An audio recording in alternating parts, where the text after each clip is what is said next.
What's up, YouTube? It's me back with another installment. It's just CS, and here we go. Welcome to my picks for UFC 128 Shogun versus Jones. All right, guys, Shogun versus Jones, UFC 128. Here we go. Can't believe it's going down. Darn excited for it. Jones obviously coming off a short layoff when this fight is going to go down.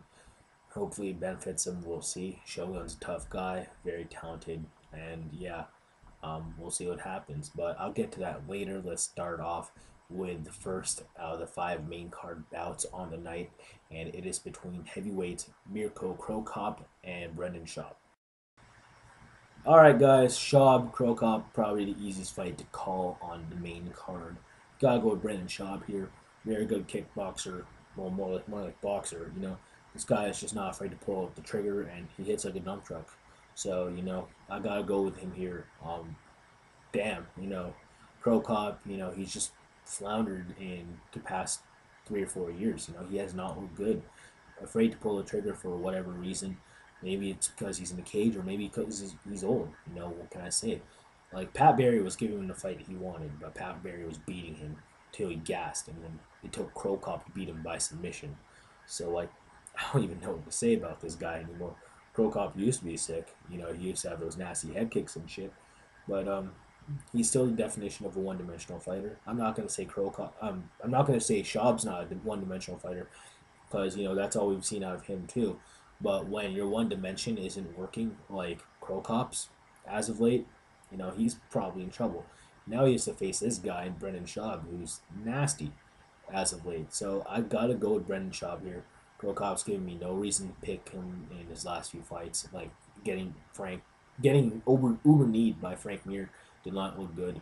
I think Schaub has a lot more to offer in the stand-up department than Frank Mir does, and a lot more knockouts you know, to deliver. And I think Krokop's going to be on the wrong end of one of those. So I got Brendan Schaub by, say, right cross, first round. Okay, people, next bout in middleweight between Yoshihiro Akiyama and Nate Marquardt. Akiyama, I'm a big fan of. I hope he wins. I just don't think he can get it done. I just can't see him beating Nate Marquardt anywhere. I think Marquardt has a good a grappling pedigree as Akiyama does, arguably better with the second degree black belt in Brazilian Jiu Jitsu, although, he hasn't been seen as a stellar grappler. I think he's a better striker. I think he's more technical. I think he hits just as hard as Akiyama does too. I think he's stronger than Akiyama. I think he's faster. I think he has better cardio. Everything is going for Marquardt in this fight, and I think he's gonna win. Like, I can't pick Akiyama here. I feel terrible. Where does he win this fight? I can't see him outpointing Marquardt. I can't see him putting Marquardt away with any submission, or I can't see him knocking him out with one of those big looping overhand rights. Gotta go with Marquardt here. I think he gets it done in over the course of 3 rounds. I think he'll utilize his reach well, keep Akiyama at bay, jab him to death, kind of like GSP did to Koscheck. I see him taking a lot more chances than GSP did in that fight. Try to go for the kill. But I don't think Akiyama's getting TKO'd or KO'd. But I think Neymar Court's going to mix it up besides jabs. And yeah, I think you'll see a decent fight. Not fight at night, but it should be fun. But who knows? It could be fight at night because Yoshihiro Akiyama's fighting in this match. But we'll see. I hope he has something new to offer in Akiyama, but I don't think he does. And because of that, I gotta go with Nate Marquardt. So I got him by unanimous D. All right, moving on. We got a bout in lightweight between Jim Miller and Kamal Shalorus. Should be fun. I like Jim Miller in this fight by a pretty good margin, at least 30-27. I think Jim Miller, being the superior striker and grappler, he should be able to hang with Shalorus no matter where this thing goes. In terms of wrestling, I still think they're split even. And if either of them get taken down, I can see them standing back up. Or if Jim Miller has the option to go for a submission, I think he will. Think it might happen, and who knows? Let's test out Kamal Shalorus' submission defense. But I actually think this is primarily going to be a stand-up war where Jim Miller beats Shalorus to the punch, and I think that he'll move in and out really well, use good combinations, and hopefully not get gassed. His cardio is pretty good, so I don't see that happening. I think that's something Kamal Shalorus has to work on himself.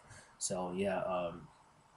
And I see Jim Miller keeping clean for the majority of 3 rounds, and I think he's going to win 30-27.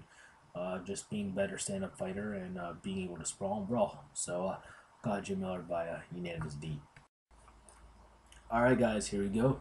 Next fight, co-main event between Urijah Faber and Eddie Wineland in bantamweight. This should decide Dominic Cruz's next title contender. I think that Urijah Faber, this is his fight to lose. He's pretty much better than Wineland everywhere.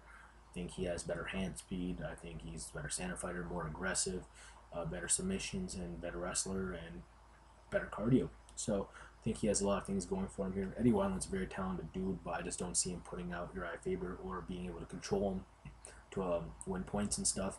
So I got Urijah Faber winning this fight. I think that on the feet, he'll be able to beat Wineland to the punch, move in and out, put combinations together really well, eventually take down Eddie Wineland, and from there beat him up.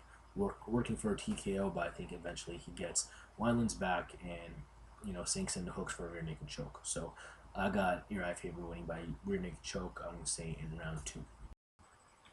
All right, moving on, we got the main event between Johnny Bones Jones and Maurício Shogun, who, of course, this is for Shogun's championship, light heavyweight championship. This one is the main event, guys. Can't wait. This is actually happening. Wow. Yeah, I actually do believe John Jones is the next best thing. I don't think Shogun has the stuff to stop him. But if he is going to win, let's take a look at how he does it. First off, he's a devastating kickboxer. Very good clinch work as well. Devastating knees. Very good kicks and punches, and good chin. And if he does get taken down, he's usually able to stand back up. If John Jones takes him down, no one's been able to stand back up, and I just don't think Shogun's going to be able to do it. By the time he gets taken down, I think John Jones, with his lanky ass arms, while in Shogun's guard, he doesn't even need to pass Shogun's guard to do some damage. He's going to be able to hit him from there if he's on top of him in his guard. And then as he weakens him there, I think he's going to pass his guard and, work for a TKO, punches and elbows. That's how I think it's going to go down. I think that's going to happen in round 2. Guys, that's just my opinion. Don't hate me on it too much. I can't picture John Jones in pain. And since he has aligned himself with Greg Jackson's camp, he's looked stellar in just about every fight he's been in. So, I think that with what he has, his skill set, he's just bloody good everywhere. I think that Greg Jackson will figure out a way for him to beat Shogun. So I gotta go with John Jones here. Let's take a look at his skills first, though. Very good striker as well. I think he's good. Very devastating in terms of, his unorthodox shit. That's the stuff that usually stymies you, spinning back kicks, spinning back fists, spinning back elbows. He's pretty devastating. And then he has a good clinch game as well, good dirty boxing, good knees, good elbows. And then obviously he can trip take you down from there, which he likes to do a lot. And he likes to throw people as well. So I think that might be a possibility. I don't think he's going to get as fancy as he usually is with Shogun because of how dangerous he is, because Shogun can pretty much put out a lot of people at any time he wants. But yeah, I think that John Jones might play it safe here. I think that he'll just eventually clinch up with Shogun.